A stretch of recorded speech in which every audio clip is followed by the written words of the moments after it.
ഇന്ന് ഒരു പ്രത്യേക ഒരു കഥ പറയാൻ വേണ്ടിയാണ്. ഒരു മരുന്ന് കണ്ടുപിടിച്ച കഥയാണ്. വർഷങ്ങൾക്ക് മുമ്പാണ് ഞങ്ങളൊക്കെ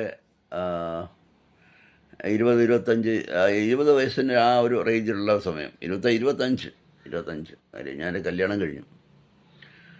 ഞങ്ങൾ സുഹൃത്തുക്കളിങ്ങനെ കൂടും.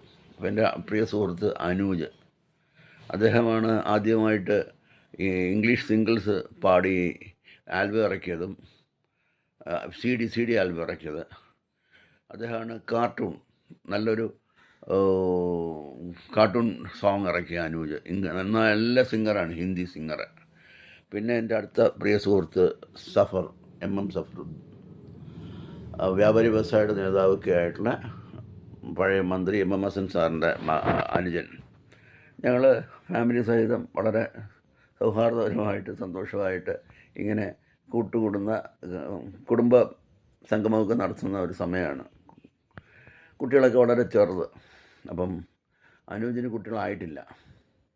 അപ്പോൾ ഒരു ദിവസം ഒരു വ്യക്തമായ ഒരു കാര്യം കേൾക്കുന്നു. തിരുവനന്തപുരം എയർപോർട്ടിൽ നിന്നും ഒരു ഫ്ലൈറ്റിൽ ഒരു അമേരിക്കൻ സംഘം ഫ്ലൈറ്റിൽ തിരിച്ചു. അപ്പോൾ ആ സംഘം തിരിച്ചു എന്നുള്ളത് അവരിവിടെ എന്തോ അനോണിമസ് ആയിട്ടുള്ള എന്തോ പ്രവർത്തനം നടത്തി. ഗവൺമെൻറ് അതിനെക്കുറിച്ച് എന്താണെന്നുള്ള കണ്ടുപിടിക്കുന്ന സമയത്ത് അവർ സ്ഥലം വിട്ടു എന്നുള്ളതായിരുന്നു ആദ്യമായിട്ട് ഞങ്ങളുടെ ഇടയിലൊരു വർത്തമാനം വന്നത്. അപ്പോൾ പിന്നെ അറിയുന്നു അതൊരു പയ്യൻ, അവന് അതിലൊരു ലേഡി അവന് അമേരിക്കയിൽ കൊണ്ടുപോകാം എന്ന് പറഞ്ഞു. ഒരു ക്യൂരിയോസിറ്റിക്ക് ഇതിൻ്റെ കഥ അതങ്ങനെയാണല്ലോ, നമ്മളൊരു ഈ കഥ കേൾക്കുമ്പോഴത്തേന് പറയ പോവും. അപ്പം അറിയുന്നു ഇവരൊരു പ്രത്യേക നേരം ഒരു സസ്യത്തിനെ കണ്ടുപിടിക്കാൻ വേണ്ടി നമ്മുടെ കേരളത്തിലെ കാടുകളിലെല്ലാം നടന്നിട്ട് അവസാനം സസ്യത്തിനെ കിട്ടി. ഇതും കൊണ്ടാണ് പോയതെന്ന്. അപ്പം ഈ സസ്യം എന്താണെന്നറിയാൻ വേണ്ടി ഞങ്ങൾ ഇതിൻ്റെ പുറകെ കൂടി. അങ്ങനെ ഞങ്ങൾ പോയി തിരുവനന്തപുരത്ത് തന്നെയുള്ള നമ്മുടെ പൊന്മുടി ഭാഗത്തുള്ള വനങ്ങളിലെല്ലാം ഈ സസ്യത്തിൻ്റെ ഡീറ്റെയിൽസ് ഏകദേശം കിട്ടി. അതിനെ കൊണ്ടിട്ട് അന്വേഷിക്കാൻ വേണ്ടി വൈദ്യന്മാരുടെ അടുത്തേക്ക് പോയി. കാട്ടുവൈദ്യന്മാർ, മൂപ്പന്മാർ, പിന്നെ അല്ലാതുള്ള വൈദ്യന്മാർ കുറച്ച് പേര്, ഈ സിദ്ധവൈദ്യന്മാർ. അപ്പോൾ അവർക്കൊന്നും ഇതിനെക്കുറിച്ച് വലിയ പിടിയില്ല. പക്ഷെ ഒരു ക്ലൂ കിട്ടി. ഇങ്ങനെ ഒരു സംഘം ഇവിടെ വന്നു. ഒരു തരം ഒരു മരത്തിൻ്റെ മുകളിൽ ചുറ്റിപ്പോകുന്ന ഒരു വള്ളി, ആ വള്ളി ശേഖരിക്കാൻ വന്നു. അതിൻ്റെ അടുത്തുനിന്ന് ശേഖരിച്ചു എന്നുള്ള വിവരം കിട്ടി. അങ്ങനെ ഞങ്ങൾ അങ്ങോട്ട് വിട്ടു. തിരുവനന്തപുരത്തിന് ഇച്ചിരി ഉൾക്കാട്ടില്ല. ഒരു വൈദ്യരുടെ സഹായത്തോടുകൂടി അവരുടെ കുടുംബപരമായിട്ട് ഈ വൈദ്യം നടത്തുന്ന ഇവരടുത്തുനിന്ന് നാടാർ വൈദ്യരാ ഇത് കണ്ടുപിടിച്ച് ഞങ്ങളിതിൻ്റെ ഇലകൾ സംഘടിപ്പിച്ചു. ഇതിൻ്റെ പേരാണ് വള്ളിപ്പാല. അങ്ങനെ സംഘടിപ്പിച്ച് ഇല കിട്ടി. നല്ല രസമടിച്ച് കട്ടിയായിട്ടുള്ള ഇല. കൊന്ന ഇലയെ നമ്മൾ കുറച്ചൊന്ന് ഞെക്കി വീതി കുറച്ചിട്ട് കുറച്ചൊന്ന് നീട്ടിക്കഴിഞ്ഞാൽ കൊന്ന ഇലയുടെ ഇത് ഷേപ്പാണ്. നല്ല പച്ച നിറമാണ്. അതിന് ചെറിയ കട്ടിയുണ്ട്. അങ്ങനെ ഇതിൻ്റെ സാമ്പിൾസ് എല്ലാം കൊണ്ട് ഞങ്ങൾ ആയുർവേദ കോളേജിൽ പോയി. അപ്പോൾ ആയുർവേദ കോളേജിൽ മോഹൻലാൽ സാറ്, രവീന്ദ്രൻ സാറ്, അങ്ങനെ അന്നത്തെ മതികളായുള്ള വിശ്വഗുരന്മാർ, അവരൊക്കെ മരുന്ന് കണ്ടുപിടിച്ചിട്ടുള്ള വീരന്മാരായിട്ടുള്ള ഡോക്ടർമാരാണ്. അപ്പോൾ അവർ ഈ സാധനം നോക്കിയിട്ട് പറഞ്ഞു, നോരക്ഷ, ഇതെന്താണെന്ന് അറിഞ്ഞൂടാ. ഗ്രന്ഥങ്ങളിൽ തപ്പാൻ തുടങ്ങി. ഞങ്ങളിതിനുവേണ്ടി മെനക്കെട്ടു. അങ്ങനെ ആയുർവേദ ഗ്രന്ഥങ്ങളിലെല്ലാം ഞങ്ങളിതിനെക്കുറിച്ച്, ഈ ഇലയെക്കുറിച്ച് ഞങ്ങൾ തപ്പിയിട്ടൊന്നും രക്ഷയില്ല. അവസാനം മോഹൻലാൽ സാറ്, പുള്ളിയായിരുന്നു ചീഫ് മെഡിക്കൽ ഓഫീസർ. സാറ് പറഞ്ഞു, രവീന്ദ്ര സാറിൻ്റെ അടുത്ത് ഇതെന്താണെന്ന് വന്ന് അന്വേഷിക്കാമെന്ന് പറഞ്ഞു. അന്നേരം കേരളത്തിൻ്റെ ചീഫ് ഡോക്ടറുള്ള ദത്തൻ സാറായിരുന്നു. ദത്തൻ സാറിനെയൊക്കെ ഞങ്ങൾ ഈ ആയുർവേദമായിട്ട് ബന്ധപ്പെട്ട്, ഞങ്ങൾ ഡോക്ടേഴ്സല്ല, ഈ ക്യൂരിയോസിറ്റിയിൽ ദത്തൻ സാറും ഒക്കെ സപ്പോർട്ട് ചെയ്തു. അങ്ങനെ ലാസ്റ്റ് സാറന്മാരെല്ലാം കൂടെ ഞങ്ങൾ വിളിച്ചിട്ട് പറഞ്ഞുതരാം, ഇതിനെക്കുറിച്ച് ഒരു വിവരമില്ല, ആയുർവേദ ഗ്രന്ഥങ്ങളിലൊന്നും ഇതിനെക്കുറിച്ച് അങ്ങനെ ഒന്നും പറയുന്നില്ലെങ്കിലും ഈ വള്ളിപ്പാല എന്ന് പറഞ്ഞാൽ ഈ ഇല ഇത് ഉപയോഗിക്കുന്നത് ശ്വാസം മുട്ടൽ, ആസ്മ, ഇതിനുള്ളൊരു ഒറ്റമൂലിയായിട്ട് ഉപയോഗിക്കുന്നതായിട്ട് കേട്ട് കേൾവി ഉണ്ട്. അത് നിങ്ങളൊരു കാര്യം ചെയ്യും, ആരും ഒരാൾ വോളണ്ടിയർ ചെയ്യണം. വോളണ്ടിയർ ചെയ്തിട്ട് ഈ ഇല 7 ഇല എടുക്കണം. എന്നിട്ട് ഒരു മാസം ഇവർക്ക് ഇവിടെ നിന്ന് സാധനം കിട്ടി, ഇതിൻ്റെ ഡോസ്, ഇല്ലെങ്കിൽ ഞങ്ങൾക്ക് അങ്ങനെ പറഞ്ഞിട്ടില്ല. 7 ഇല എടുത്തിട്ട് ഒരില അല്പം ജീരകത്തിൻ്റെ ബേസിൽ കഴിക്കുക. ഒരില രാവിലെ കഴിക്കുക. അന്നത്തെ ദിവസം പാല്, മുട്ട, ഇറച്ചി ഒന്നും ഉപയോഗിക്കാൻ പാടില്ല. അങ്ങനെ 2-ാം ദിവസം ഒരില, 3-ാമത്തെ ദിവസം ഒരില, അങ്ങനെ ഒരാഴ്ച. എന്നിട്ട് നിർത്തണം. പിന്നെ ആ പഥ്യം കഴിഞ്ഞാൽ പിന്നെ നിങ്ങൾക്ക് ഇതെല്ലാം ഉപയോഗിക്കാം. അടുത്ത മാസം ഇതുപോലെ, അടുത്ത മാസം 30 ദിവസം വരെ കാത്തിരിക്കേണ്ട. 21 ദിവസം കഴിയുമ്പോഴത്തേക്കും വീണ്ടും നിങ്ങൾക്ക് ഈ 7 ഇല കഴിക്കാം. ആ 2 മാസം കഴിച്ചതിന് ശേഷം നിങ്ങൾ 3 മാസത്തേക്ക് വെയിറ്റ് ചെയ്യുക. അങ്ങനെ 3 മാസം വെയിറ്റ് ചെയ്തതിന് ശേഷം ഒരു തവണ കൂടെ കഴിക്കുക. അപ്പോഴേക്കും 3 തവണയായി നിർത്തുക, വെയിറ്റ് ചെയ്യുക. എന്നിട്ട് ഇതിൻ്റെ കോൺസിക്വൻസ് എന്താണെന്ന് നോക്കുക. മിക്കവാറും ഇവരുടെ ഈ ആസ്മ മാറും. അപ്പം എൻ്റെ ഭാര്യയ്ക്ക് ആസ്മ ഉണ്ട്, സഫറിൻ്റെ വൈഫിനുണ്ട്, അനൂജിൻ്റെ വൈഫിനുണ്ട്, എല്ലാവരും ഇങ്ങനെ. അങ്ങനെ അനൂജിൻ്റെ വൈഫ് വോളണ്ടിയർ ചെയ്തു ഇത് കഴിക്കാമെന്ന്. അപ്പം ബാക്കി നമ്മുടെ രണ്ട് ഭാര്യമാരെ സപ്പോർട്ടാണ്, അവരും പറഞ്ഞ് ഞങ്ങളും കഴിക്കാം. അതിൽ ചുരുക്കം പറഞ്ഞ സാധനം ആ കുട്ടി കഴിച്ചു, അതിന് ആസ്മ നിന്നു. എൻ്റെ വൈഫും ഒക്കെ ഇത് ട്രൈ ചെയ്തു, അവരുടെയും ആസ്മ നിന്നു. കൊച്ചിലേ മുതലുള്ള ആസ്മയാണ്. നിന്ന് കഴിഞ്ഞപ്പോഴാണ് ഇത് സംഗതി വർക്കൗട്ട് ചെയ്തു. ഇനി ഇതിന് ആഫ്റ്റർ എഫക്ട്സ് എന്താണ്? അപ്പം ആദ്യം പറഞ്ഞു ഇതിന് ബയോളജിക്കൽ കോർട്ടിസോണാണ് ഇതിനകത്തുള്ള കണ്ടൻറ്റ്.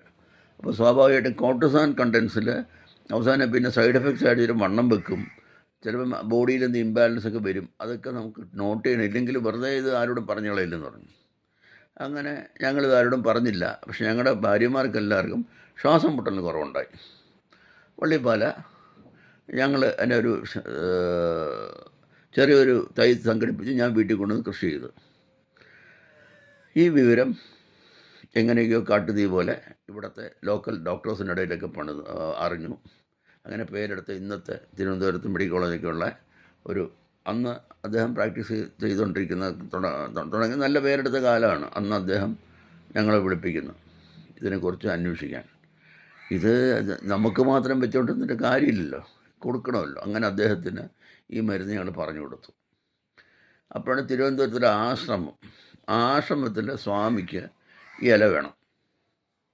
അങ്ങനെ അപ്പോൾ എന്തിനാ നമ്മുടെ ഭസ്മത്തിനകത്ത് ചേർക്കാനാണ്. കാര്യം ഇവിടെ ഒരുപാട് ഭക്തർ വരും, അവർക്ക് രാവിലെ വരുമ്പം പലർക്കും ശ്വാസം മുട്ടലാണ്. ഇവിടെ ഇങ്ങനെ ക്യൂരിരിക്കുമെന്ന് തന്നെ കേൾക്കാം, ഇങ്ങനെ കേൾക്കാം. അപ്പോൾ അതുകൊണ്ട് ഒരല്പം, അപ്പോൾ പറഞ്ഞു ഡേഞ്ചറാണ്, അങ്ങനെയില്ല, കുഴപ്പമില്ല. ഞങ്ങൾക്കിത് അങ്ങനെ തിരുവനന്തപുരത്ത് പേരെടുത്ത ഒരു മഠത്തിലേക്ക് ഇതിൻ്റെ സാമ്പിൾ പോയി. പിന്നെ ഇത് പൂജപ്പുര ആയുർവേദ റീജിയണൽ റിസർച്ച് സെൻ്ററുകാർ, അവരും ഇതിൻ്റെ ഡീറ്റെയിൽസ് എടുത്തു. അവരവിടെ ഇതിനെ വളർത്താൻ തുടങ്ങി. അപ്പോൾ ഇതിൻ്റെയൊക്കെ ബേസ് ഈ ഞങ്ങളീ പറയുന്ന ഇതാണ്. അങ്ങനെ പിന്നെ ഈ ഞങ്ങളുടെ പങ്കജ കസ്തൂരി അവരുടെ ഈ ബ്രീത്ത് ഇത് ഉപയോഗിക്കാൻ തുടങ്ങി. അങ്ങനെ ഈ മരുന്നിന് വളരെ പോപ്പുലാരിറ്റി കിട്ടി. ഞങ്ങളും ഇത് പലർക്കും കൊടുക്കാൻ തുടങ്ങി.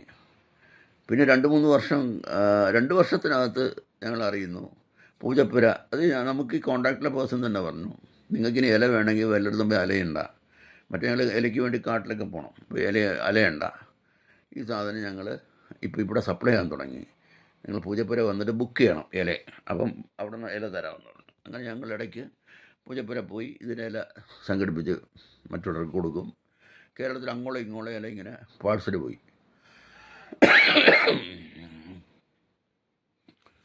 കുറച്ചാൾ കഴിഞ്ഞപ്പം ഹരീന്ദ്ര സാറ് വിളിപ്പിച്ചു. അദ്ദേഹത്തിൻ്റെ മെഡിക്കൽ കോളേജൊക്കെ ആയി സെറ്റായി വരുന്ന സമയമാണ്. മെഡിക്കൽ കോളേജുള്ള ഒരു ആശുപത്രി.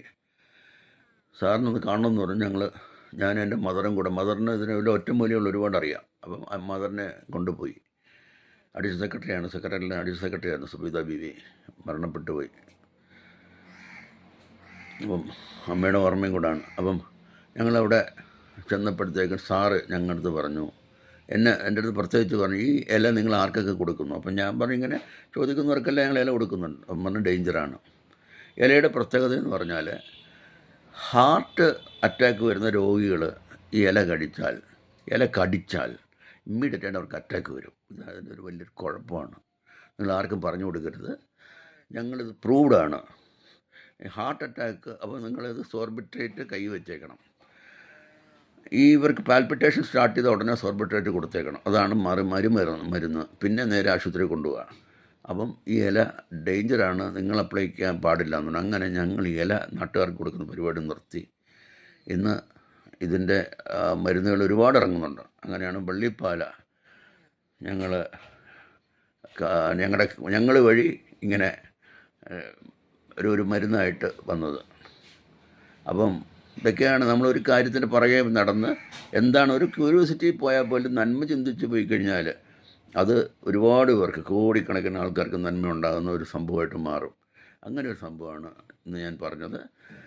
ചെറുപ്പക്കാരായിട്ടുള്ള ചെറുക്കുള്ള പിള്ളേരെല്ലാം, കുട്ടികൾക്കൊക്കെ ഇതൊരു ഒരു മോട്ടിവേഷൻ ആകട്ടെ. അവരും ഇങ്ങനെ എന്തെല്ലാം ലോകത്ത് എന്ത് അസുഖമുണ്ടോ ആ അസുഖത്തിനെല്ലാം ഒരു മരുന്ന് നമ്മുടെ ഭൂമിയിൽ തന്നെ ഉണ്ട്.